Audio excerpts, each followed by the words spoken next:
Welcome to Burlap Teachers. Enjoy the video. You begin by opening Settings and tapping Notifications. This is where every control lives. Once done, scroll the app list. Focus on the app you want to change first. Make sure your device is updated because newer iOS adds banner and summary options.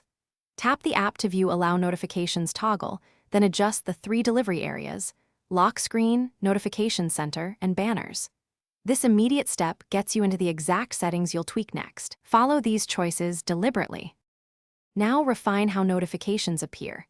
Turn Allow Notifications on or off for that app, then select where they show: lock screen, notification center, banners.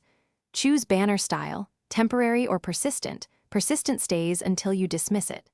Tap sounds to pick tones or silence them, and toggle badges if you want numbered icons. Adjust notification grouping to automatic, by app, or off. This reduces clutter. If you need fewer interruptions, add the app to scheduled summary, or enable time sensitive only when required. Finish by testing. Send yourself a message or trigger the app to verify appearance and sound.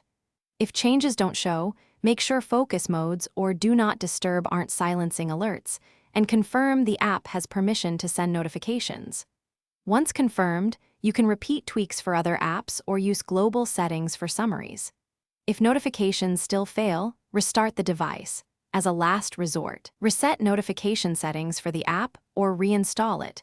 This often clears stuck preferences and restores normal behavior. Thanks for watching. Consider subscribing if this video helped you.